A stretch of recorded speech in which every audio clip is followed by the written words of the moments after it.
نحمدہ ونصلی ونسلم علی رسولہ الکریم اما بعد فاعوذ باللہ من الشیطان الرجیم بسم اللہ الرحمن الرحیم انما المؤمنون اخوۃ ان اللہ وملائکتہ یصلون علی النبی یا ایھا الذین آمنوا صلوا علیہ وسلموا تسلیما۔ درود پاک پڑھے۔ اللہم صلی علی سیدنا و مولانا محمد و علی آل سیدنا و مولانا محمد وبارک وسلم وسلم علیہ۔ الصلاۃ والسلام علیک یا سیدی یا رسول اللہ وعلی آلک و صحابک یا سیدی یا حبیب اللہ۔ پیارے بزرگوں، دوستوں، بھائیوں، السلام علیکم ورحمۃ اللہ وبرکاتہ۔ اللہ تعالیٰ نے سورۃ حجرات میں تمام مسلمانوں کو ایک دوسرے کا بھائی ارشاد فرمایا، انما المؤمنون اخوۃ، اور مسلمان بھائی جو ہیں ان کے ساتھ اپنے تعلق کو مضبوط رکھنا یہ ہمارے لیے بہت ضروری ہے۔ نبی اکرم صلی اللہ علیہ وآلہ وسلم کی حدیث مبارکہ ہے کہ مومن مسلمان جو ہیں یہ ایک دیوار کی طرح ہے۔ جیسے دیوار کے اندر اینٹ کے ساتھ اینٹ جڑی ہے، اسی طرح مسلمان کے ساتھ جڑا ہوا ہے۔ اور فرمایا اگر جیسے کسی کی آنکھ میں درد ہے تو اس درد کو وہ پورے جسم میں محسوس کرتا ہے، اسی طرح مسلمان بھائی کی جو تکلیف ہے دوسرے مسلمان بھائی کو محسوس ہونی چاہیے، تو پھر وہ بندہ مسلمان ہے۔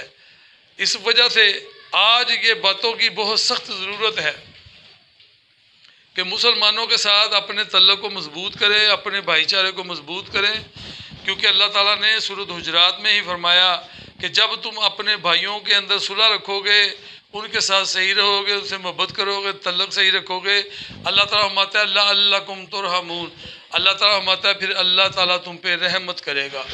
یعنی اللہ کی رحمت بھی اپنے مسلمان بھائیوں کے ساتھ تعلقات کو صحیح رکھنے میں موجود ہے۔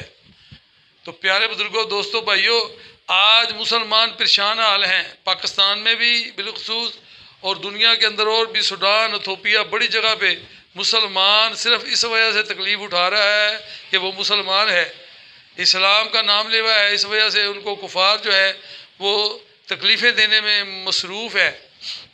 آپ دیکھ لیں شام کا کیا حال ہو گیا، فلسطین کے اندر کیا ہو گیا ہے جی، برما کے اندر کیا ہو گیا، عراق کے اندر کیا ہو گیا، تو کہیں بھی آپ فلسطین کے اندر کیا ہو رہا ہے، کشمیر کے اندر کیا ہو رہا ہے، صرف اس وجہ سے کہ وہ مسلمان ہیں۔ اور مسلمان کیوں مار کھا رہے ہیں کہ انہوں نے اللہ تعالیٰ کی سائد کو انما المؤمنون اخوۃ، مسلمان کا بھائی ہے، تو اس کو اللہ تعالیٰ نے بھائی بنایا تھا، انہوں نے ان کو چھوڑ دیا، جب چھوڑا تو کافروں نے ان کو مار رہے ہیں۔ آج مسلمانوں کو پاکستان کے اندر بھی آپس میں کریش ہے، اور یہ جو بھائی چارے کی باتیں ہیں یہ کبھی کسی لیڈر سے نہیں آپ سنیں گے، وہ قطعی نہیں ہے۔ دیکھیں پیور پارٹی والا ہو، نون لیگ والا ہو، پی ٹی آئی والا ہو، جماعت اسلامی والا ہو، کوئی اور بھی پارٹی ہے، وہ سارے مسلمان بھائی ہیں ہمارے۔ وہ پارٹیوں کے اندر، اور ان پارٹیوں کو لیڈروں نے کبھی یہ دعوت نہیں دی ہے کہ یار وہ بھی ہمارے بھائی ہیں، وہ بھی ہمارے بھائی ہیں، کوئی بات نہیں، اگر نظریہ ان کا ادھر ہے لیکن ان کے ساتھ ظلم نہیں کرنا۔ لیکن یہاں یہ روایت چل پڑی ہوئی ہے کہ جو جس کا ہوتا ہے وہ اسی کو سپورٹ کرتا ہے، جب وہ حکومت میں آتا ہے تو حکومت کی جو ریلیف ہوتے ہیں وہ ملتے بھی انہی کو ہیں۔ نون لیگ والے آئیں گے تو نون لیگ کو دیں گے ریلیف، پی ٹی آئی والے آئیں گے تو پی ٹی آئی والے کو دیں گے ریلیف۔ اب یہ جو سسٹم ہے اس نے مسلمانوں کا جو آپس میں بھائی چارہ تھا اس کو ختم کیا ہوا ہے۔ نبی اکرم صلی اللہ علیہ وسلم جب مکے سے مدینے گئے ہیں تو تمام مکے والے اور مدینے والے جتنے بھی لوگ مسلمان تھے ان کو آپس میں بھائی بنا دیا تھا، اور وہ اتنے پیارے بھائی بنے کہ انہوں نے اپنے بھائیوں کے ساتھ جان ساری کی، مدینے والوں نے مہاجروں کے ساتھ۔ وہ کس طرح، ان کے پاس اگر 2 بیویاں تھیں تو انہوں نے اپنی ایک بیوی کو طلاق دی، اور طلاق دینے کے بعد کہا کہ تو اب جب تیری عدت پوری ہو جائے، تیری اسلامی حد ختم ہو جائے عدت کی، تو پھر تو میرے اس بھائی سے شادی کر لینا۔ گھروں میں جائیدادیں دے دی، مال میں جائیدادیں دے دی، ایسے پیارے بھائی بن گئے۔ آج مسلمان جو ہے اس طرح کریش ہو چکے ہیں کیونکہ ان کے اندر تفرقے بازی ہے، قرآن پر اکٹھے نہیں ہو رہے، حدیث شریف پہ اکٹھے نہیں ہو رہے، مختلف باتوں کی وجہ سے آپس کے اندر تفرقہ بازی ڈالی ہوئی ہے، اور تفرقے بازی کے بعد جو کفار کے ساتھ بھی ملے ہوئے ہیں اور پھر ان کے ساتھ مل کر کہتے ہیں نہیں یہ اسلام ہے جی، ہم بتاتے ہیں یہ صحیح نہیں، تو وہ جو سارا کریش ہوا ہے اس سے کفار فائدہ اٹھا رہا ہے۔ آج کفار ہم پہ جزوی طور پہ، جز کے طور پہ ہم پہ غلبہ کیے ہوئے ہیں، انشاءاللہ کلی طور پہ ہم پہ قبضہ نہیں کر سکتا، یہ میں آپ کو بتا دوں، کیونکہ یہ دین اسلام مغلوب نہیں ہوگا، یہ غالب آئے گا۔ تو وہ جو جزوی طور پہ کیے ہوئے ہیں ہماری ناچاکیوں کی وجہ سے، ہماری آپس کی لڑائیوں کی وجہ سے، آپس کے جھگڑوں کی وجہ سے۔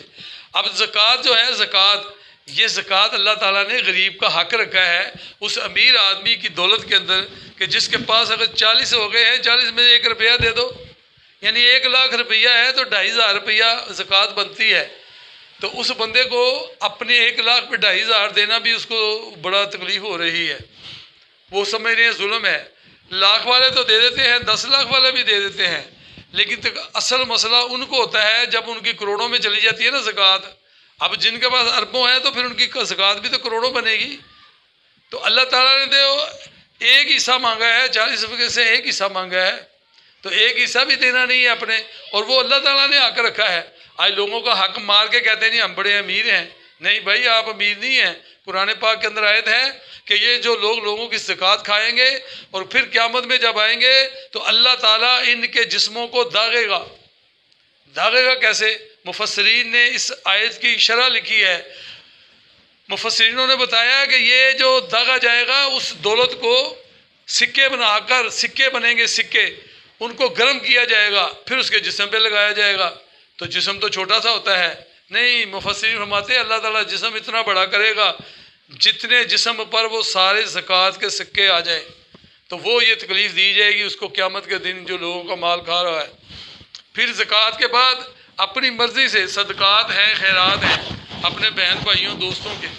نبی اکرم صلی اللہ علیہ وسلم کی حدیث مبارکہ ہے کہ اگر کسی کا بھائی گھر میں، بھائی بہن یعنی اپنا ذاتی تعلق والا جس کے ساتھ اس کا خونی رشتہ ہے، اس کے مال کا حقدار ہے اور وہ لوگوں کے اندر باہر بانٹتا پھر رہا ہے، تو پیارے آقا صلی اللہ علیہ وسلم نے فرمایا یہ اپنے بھائی بہن گھر والوں کے لیے جو اس کے خونی رشتے ہیں اپنے مال کی ان کی ضرورتوں کو پورا نہیں کر رہا، کیونکہ اس کے پاس ایکسٹرا ہے، پلے سے تو نہیں ہے، وہ جو اللہ نے حق رکھا وہ ہے۔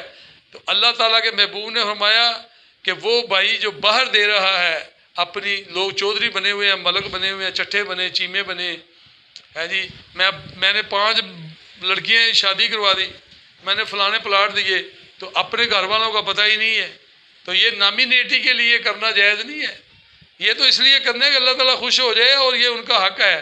تو نبی صلی اللہ علیہ وسلم نے فرمایا جو اپنے بھائی کو چھوڑ کر اپنے وہ لوگ جو حقدار ہیں اس کی زائد دولت کے، زکوٰۃ کے، صدقات کے، خیرات کے، تو نبی اکرم صلی اللہ علیہ وسلم نے فرمایا کل قیامت میں اللہ تعالیٰ اس کو رحمت کی نظر سے نہیں دیکھے گا۔ آپ مجھے بتائیں جب اللہ کی رحمت کی نظر ہی نہ ہوئی قیامت کے دن تو پھر کیا حال ہوگا؟ اس وجہ سے ہمیں ایک دوسرے سے محبت کرنی چاہیے، مسلمانوں کو ایک دوسرے کے ساتھ سے تعلق رکھنا چاہیے، بالخصوص مسلمان جو پاکستان کے ہیں۔ اس وقت یہاں مہنگائی کا دورہ ہے۔ کل دیکھا ایک بچہ چیچا وطنی میں یا میاں چنو میں ایک بچہ 2 کلو آٹا چوری کر رہا تھا تو اس کو لوگ مار رہے تھے، آٹے والے کے پاس اتنے توڑے پڑے تھے، تو 2 کلو آٹے پہ کیوں ہے؟ تو یہ چوری کر رہا ہے۔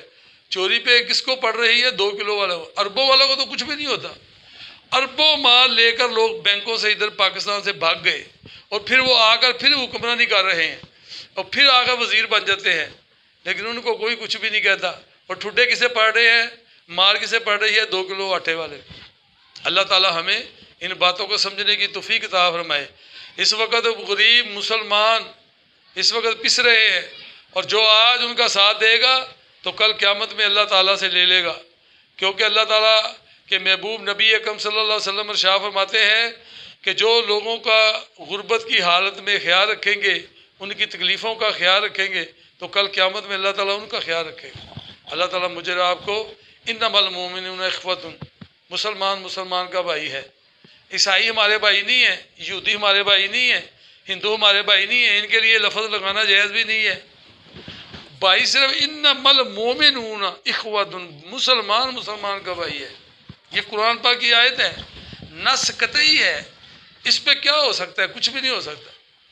تو لوگ کہہ رہے ہندو بھائی، عیسائی بھائی، یہودی بھائی، ہمارے یہ بھائی نہیں ہیں، بھائی صرف مسلمان ہیں۔